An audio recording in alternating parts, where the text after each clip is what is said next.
ఓం శాంతి. తండ్రి మరియు పిల్లల యొక్క కర్మల మధ్యన వ్యత్యాసం ఏదైతే ఉందో దానిని గుర్తించండి. తండ్రి పిల్లలైన మీతో ఆడుకోగలరు కానీ తినలేరు. ఇప్పుడు మీరు సత్యమైన సాంగత్యమును చేస్తారు, అనగా తండ్రితో బుద్ధి యోగాన్ని జోడిస్తారు. కావున మీరు తీరానికి చేరుకుంటారు. మళ్ళీ నెమ్మదిగా చెడు సాంగత్యంలోకి అనగా దేహ సాంగత్యంలోకి రావడంతో దిగిపోతూ ఉంటారు. మీరు దేహ సహితంగా దేహపు సర్వ సంబంధాలను మరచి తండ్రితో సాంగత్యమును చెయ్యండి, అనగా తండ్రిని స్మృతి చెయ్యండి. తద్వారా తండ్రి సమానంగా పావనంగా అవుతారు. ఒకటేమో స్మృతి యాత్ర, దాని ద్వారా పాపాలు తొలగిపోతూ ఉంటాయి, ఆత్మ పవిత్రంగా అవుతూ ఉంటుంది.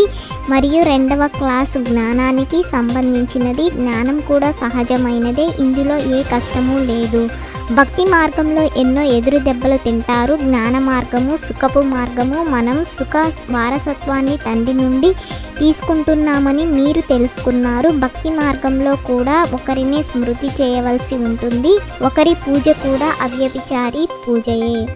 పిల్లలు సేవ చేయాలి. సేవ అయితే ఎంతో ఉంది. సేవ కొరకు ఈ బ్యాడ్జ్ కూడా ఎంత మంచిది. అన్నిటికన్నా పెద్ద శాస్త్రము ఈ బ్యాడ్జ్. ఇప్పుడు ఇవి జ్ఞానం యొక్క విషయాలు, ఇందులో అర్థం చేయించవలసి ఉంటుంది. దేహ సహితంగా దేహపు సర్వ సంబంధాలను వదిలి స్వయాన్ని ఆత్మగా భావించండి. మీ తండ్రినైన నన్ను స్మృతి చేయండి, తద్వారా మీరు పావనంగా అవుతారు.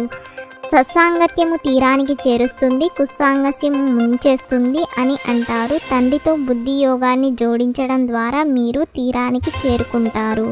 జ్ఞాన చితిపై కూర్చోవడం ద్వారా మీరు సుందరంగా అవుతారు. ఎంతైనా మళ్ళీ శ్యామము నుండి సుందరంగా, సుందరము నుండి శ్యామంగా అవ్వాల్సిందే. తండ్రి అంటారు, నాకు ఈ విషయంలో ఏ సంబంధము లేదు. నా పని కేవలం దారిని చూపించడం మాత్రమే. తద్వారా మీ దుఃఖాలన్నీ దూరమైపోతాయి. ఈ సమయంలో మీ కర్మల లెక్కాచారము సమాప్తమవుతుంది.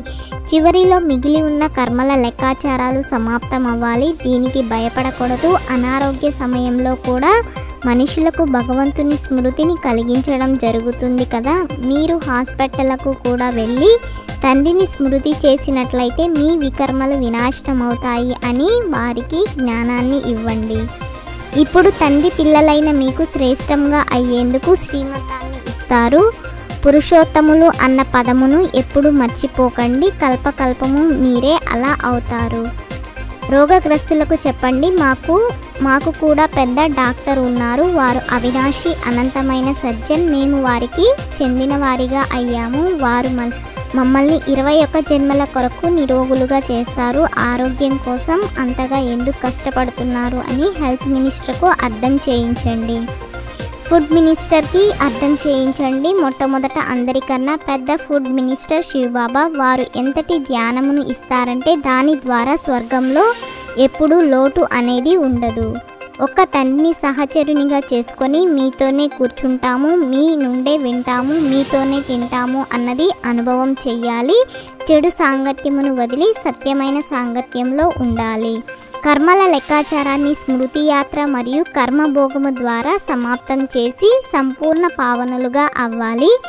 సంగమంలో స్వయాన్ని పూర్తిగా ట్రాన్స్ఫర్ చేయాలి. హృదయంతో నా బాబా అని అంటూ సత్యమైన వ్యాపారం చేసి సరెండర్ మరియు మరజీవా భవ. నేటి ఈ రోజును అవతరణ రోజు అని అంటారు. కావున బాప్దాదాకు పిల్లలందరి పట్ల ఇదే శుభమైన ఆశ ఉంది. ఈ రోజున శివుని అవతరణతో పాటుగా మీరందరూ ఎకానమీ యొక్క అవతార మూర్తులుగా అవ్వండి. బ్రహ్మ కుమారులుగా కుమారీలుగా అవ్వడం అనగా సరెండర్ అవ్వడము. ఎప్పుడైతే హృదయముతో నా బాబా అని అంటారో అప్పుడు బాబా కూడా పిల్లలు అంతా మీదే అని అంటారు. ప్రవృత్తిలో ఉన్న సెంటర్లో ఉన్నా కానీ ఎవరైతే హృదయంతో నా బాబా అని అన్నారో వారిని తండ్రి తమ వారిగా చేసుకున్నారు. ఇది హృదయం యొక్క వ్యాపారము, నోటితో చేసే స్థూలమైన వ్యాపారం కాదు. ఒకవేళ నాది అన్న పదము పట్ల ప్రేమ ఉన్నట్లయితే అనేక నా అన్న వాటిని ఒక్క నా బాబాలో ఇముడ్చి వేయండి. ఓం శాంతి. 21 పాయింట్లను 21 జన్మల కోసం ధారణ చేసి, లైక్ చేసి, షేర్ చేసి తప్పకుండా సబ్స్క్రైబ్ చేయండి.